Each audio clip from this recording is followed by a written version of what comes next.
Alright guys, welcome back to the Rancor Pit. I'm a few days late. Bite me. Real world stuff happened and we just got busy around the household. So I couldn't keep putting things up to date. But that's okay. That's one of the beauties of being able to do this on my own terms and doing live uploads as opposed to strict YouTube scheduling. So this time, I thought I'd actually talk to you guys about something different. Now, I've showed y'all a wide variety and range of what comes out of my head, which is, needless to say, a little scary sometimes. But I wanted to share with you guys something that I have been particularly proud of in a quiet sort of a sense for a very long time.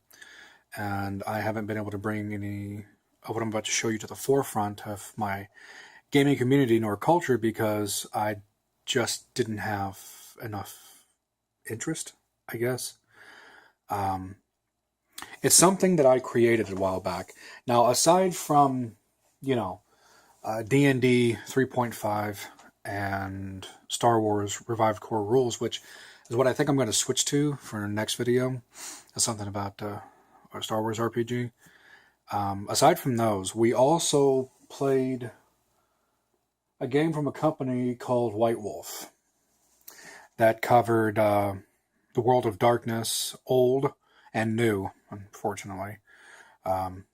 Werewolf the Apocalypse, Vampire the Masquerade, the Changing Breeds, Demon the Fallen, Changeling the Dreaming, Hunter the Reckoning, Mummy the Resurrected. It covered like a whole wide variety of games that all were either, most of them were modern age, but some of them were set back in like period time.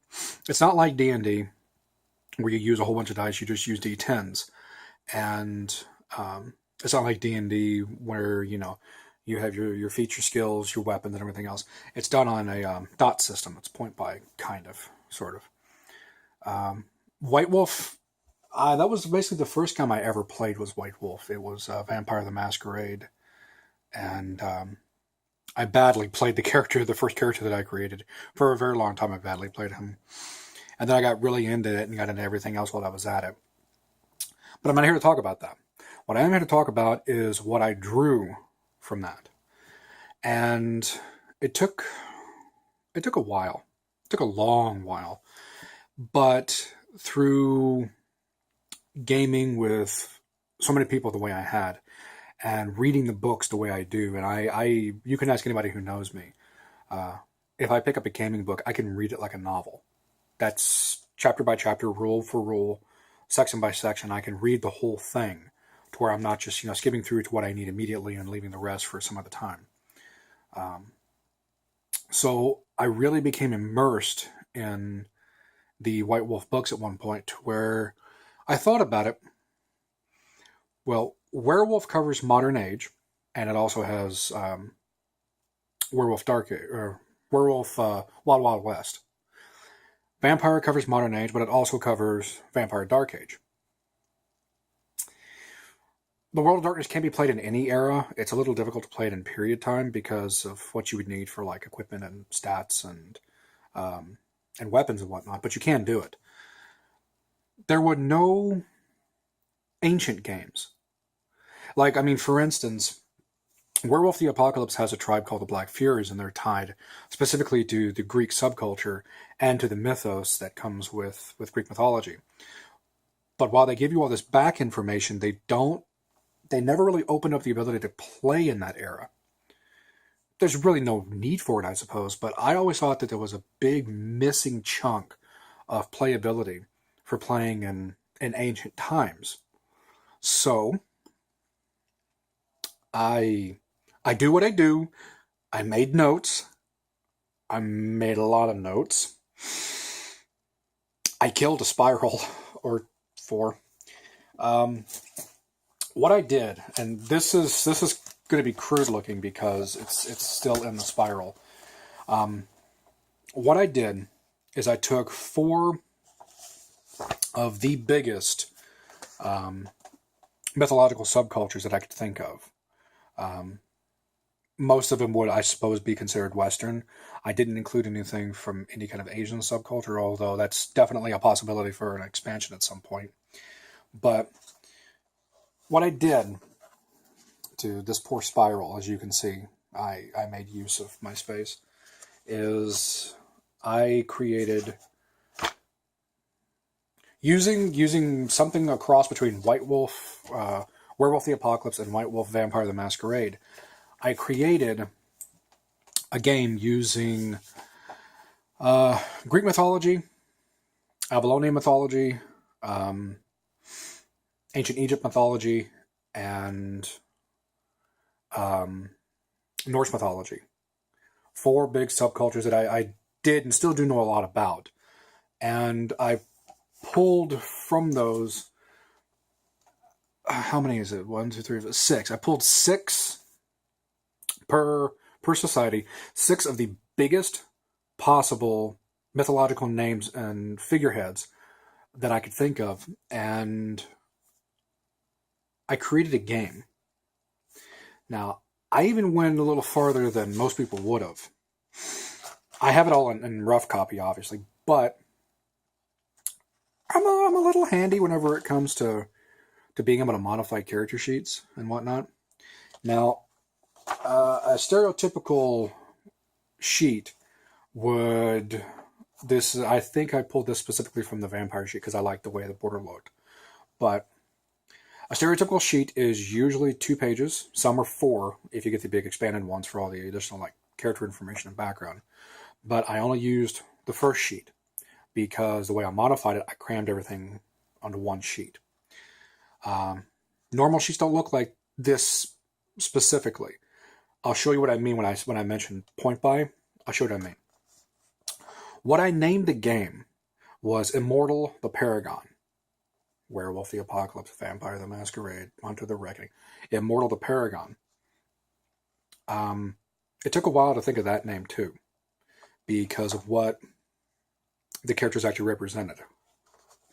Now, I'll give you guys a look. I modified a Vampire the Masquerade sheet. Hope this is all fitting on the camera. May not. This is a filled out sheet. I did get to play test this twice. It was met with mild succession. I wouldn't call them failures, but they definitely were not great games in my opinion. But I was just starting out too. So what I did was I kept all the attributes: strength, dex, stamina, charisma, manipulation, appearance, perception, intelligence, wits. Now, unlike D20, where you've got 6 attributes or ability scores, you have 9 broken up into 3 different categories for this particular system, right? It's these ones. And then the abilities, I changed some of them to meet period standards. So no drive. There is ride. No firearms. There is archery. So yeah, I changed it to where it fit. Now, I should even say some. I should say a lot. Be honest with myself. A lot of my inspiration comes from either what I read or what I watch. And some of the inspiration for the monsters and some of the background for this, what really gave me the spark to start this, at the time, I was reading Sarah Douglas's trilogy book called Hades' Daughter. And it was a really, really good story in the hardbacks, which I actually want these. I want to get a hold of them. The hardcovers are like this thick. They're huge. But I took inspiration from that to start this. And normally vampire virtues are a 3-piece. It's conscience, self-control, and courage. Well, I chose to do 4 instead of 3. Now, the typing is nice and stylized, and whenever you're looking at it, you can read it plainly. Over the camera, it seems not to be working so much, but I chose wisdom, justice, fortitude, and temperance. Now, anybody who is a fan of, Immortal the Paragon, Werewolf the Apocalypse, Vampire the Masquerade, Hunter the Reckoning, Immortal the Paragon, the movie Gladiator will remember that those are the 4 chief virtues that Marcus Aurelius mentioned and that Commodus threw back in his face. And I used those because I could pull inspiration for what they meant directly from everything that I know about ancient mythologies of all kinds. It worked out pretty well, actually, and I wrote down exactly what they were, what they represented. I did the same thing for the elements, all 4 natural elements, earth, air, fire, and water. Normally in Vampire, you have your willpower score and your blood pool and how much you can spin out of your blood pool per turn, and your humanity score. Those are the 3 things that you work with. Again, lighting's a little bit bad, but I chose 4. And I work earth, air, fire, and water pretty much similarly to where it would work as willpower, blood pool, rage, and gnosis, which is a werewolf, like spiritual connection thing. I pulled 50-50 for the mechanics whenever I made this initially, so that everything still is workable, because you can throw a werewolf into a vampire game. Same system, same everything else. It's just their gifts, so werewolves' gifts, are going to be very different from a vampire's disciplines, and vice versa. But because they're the exact same mechanics, they will always work together. Always. That's why I did a 50-50 split for my mechanics, because it would always work. So, once I did that, I had to create what each one of those meant, and that took forever. Once I did that, I broke down all of the gods and goddesses and figureheads that were, per subculture, I guess you can call it. And I named the subcultures Aegeans, for the Aegean Sea, so it's all the Greeks, Avalonians from Avalon, Nileites from Egypt, from the Nile, and then Asgardians, obviously, that's a no-brainer, that's the Norse mythology. I'll show you guys the first one that I created.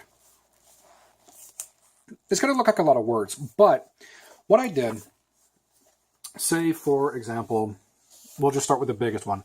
I took Zeus, and I chose three things that I was going to be using for his dominions, of what kind of power shed he would actually have.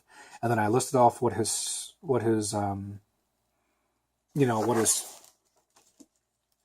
they broke down into basically 3 different ranks. Now, normally ranks, they're a werewolf thing. Ranks, you go from 0, essentially, from a cub, to all the way up to an elder, which is 5. So technically there's only 5 ranks. But I broke it down to 3, fledgling, acolyte, and master. And every time you leveled, you got enough experience, you would move between categories, because each category grants you the access to certain powers, both vampire disciplines and werewolf gifts. But since they work off my system, it didn't matter what the discipline needed, because most disciplines either take blood or take willpower, or gifts. Most gifts take either rage or gnosis. It didn't need to work that way, so you would read where you would find it. You go in the book, you would read it. Oh, this particular power takes blood. That's water, so I have to mark off, some water to use. And I had specific and different ways of how I would recharge each one of the elements in a person. That was all of their power. That's where everything came from, because everyone is tied one way or another to a god or goddess or figurehead. And once I did that for all 4, which it's a spiral worth, so I can't show everything in my vid, but one thing I was proud of, I did have time enough to actually create some of the other mythological legends. For the Aegeans, I created the Titans. The Titans as per, not Teen Titans, the Titans as per what you would know if you know anything about mythology. The Cyclops, the Minotaur, stuff like that. And I actually statted them. Now, the way I do my stats hand-drawn in this system It's pretty primitive, but it's 100% getting the point across. And this one was a Cyclops. I physically made a Cyclops. And each one of the Titans have a bigger version of themselves who have a specified name. So it was, the Cyclops, and then it was Agar, the Cyclops Lord, which has far better stats and would be severely difficult to deal with. So, yeah, I made a game. Or I should say, under open gaming licenses, I created a custom version of a tabletop game. I don't want to be sued. Now, this isn't the only one that I did. I gave you guys a brief explanation about how deep this goes for Immortal. After I had heard the initial outlet of information about the recent Ghostbusters movie, I was severely skeptical and stayed that way up until I saw the second trailer. After the teasers, because I think there was like 2 of them, and then after the first actual real trailer, it was nosedive. And then when I saw the second trailer, I said, no, that's it. I will never consider that a Ghostbusters movie. They should have simply named it Who You Gonna Call and made it like a reboot on the series to be standalone, to have nothing to do with the original 2 Ghostbusters movies. We were so hoping for a real sequel. I was so angry as a fan of the series that I said, there's got to be a Ghostbusters RPG, a tabletop RPG around there somewhere. And I looked, and I looked, and I looked. I plumbed the deepest resources of Google. There was one back in like 87. And it was really badly made. Oh my God, the mechanics are a wreck. And I said, nobody's done that since? Horseshit. So I sat down and I started to just like magnetize myself for all things Ghostbuster lore and just absorbed everything that I could and that I knew about and that I theorized and postulated. I did create a Ghostbusters game. Now, it does come on a character sheet. I did modify another character sheet. Now, the other one looks a lot different than this, because this is actually relatively similar to what a White Wolf sheet would look like. My other one, a lot different. Now, I didn't get a chance to print it out because ink's expensive, especially when you're a gamer, because this is nothing. You ought to try printing out a Lasombra sheet and not crying, because it's black with white writing. Yeah, that's so much fun. I don't have a copy of the Ghostbusters sheet because I'm not really done with it. I'm maybe only a quarter done with the whole overall being able to sit down and play. But I did pull inspiration from Cthulhu only because I needed some kind of like madness mechanic, which I think I called insanity, if I remember right. You experience too much as a Ghostbuster, and then you would eventually kind of check out for a bit. I used classic lines from the movies to build mechanics on. That specifically was, Ray, Egon has gone, Ray has gone bye-bye, Egon. What do you got? This is, sorry, Venkman, I'm terrified beyond rational thought. I thought, and I was like, they're all standing there, not doing anything, really unable to move after Ray made his choice for the Destructor. And I was like, there's got to be a mechanic I can work in that. So I did. But I even created classes so you can choose what kind of a Ghostbuster you were. And each one of the classic Ghostbusters, all 4 of them, they're all separate classes with their different bonuses and boons and bans in their own right. And then I created a couple of custom ones, actually, that filled in the gaps so you could have a whole party of them and it would all match, even if you were all the same kind. Yeah, I went that far because I was so angry at how bad the movie was. And yeah, I really hit a snag whenever I started the equipment, because I had no precedent in all of White Wolf except for like the weirdest, most obscure, like Sons of Ether, Mage the Ascension, like techno magic. And I don't fully understand Mage, and I never have, and it's weird I don't, but I just never have. I ran into a lot of trouble with the equipment. I would love to get back into working on it. Now that Trinity is a little older, I should be able to kind of section off a bit of time and do it. Because I do want to play test it. Oh man, do I ever.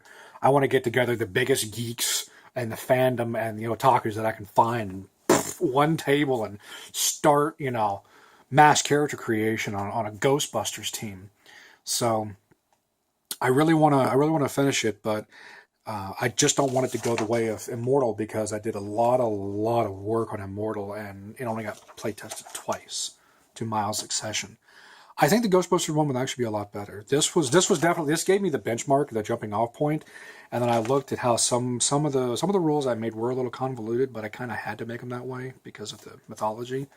For Ghostbusters, I pulled directly from the movie, and some from the expanded universe that I know, and I there is a Ghostbusters wiki. Don't judge. That I did pull from her for additional information. So it's there. If you guys would like to see any more about Immortal, or would want to see more about Ghostbusters, please leave a comment down below. I'm going to be modifying my channel more in the coming days so that I can start adding more links to my videos, to our family channel, which is our vlog, and to my Twitter account, which I always keep updated with this vlog. And yeah, if you guys want to see more about either Immortal or Ghostbusters, comment, and that'll give me a reason to go start to start making the rest of those games. In the meantime, I think next video we're going to switch. I got plenty of stuff to talk about D&D, but I'm actually going to be starting a small, private, 2-person campaign of Star Wars Revised Core Rules, and that'd be the top shelf over to that side, because the other side is Rokugan and Oriental Adventures. We're going to be starting a small Star Wars campaign, and I got plenty to talk about for that, from heroes to ships to really good bad guys, and all kinds of fun stuff. So I said, leave a comment. If you'd like the videos, please give them thumbs ups, and subscribe to the channel and share it with your friends. There's got to be more, hyper geeks than me out there who like talking about this, or for listening about this stuff too. So comment, like, share, subscribe. And in the meantime, grab your dice, roll initiative.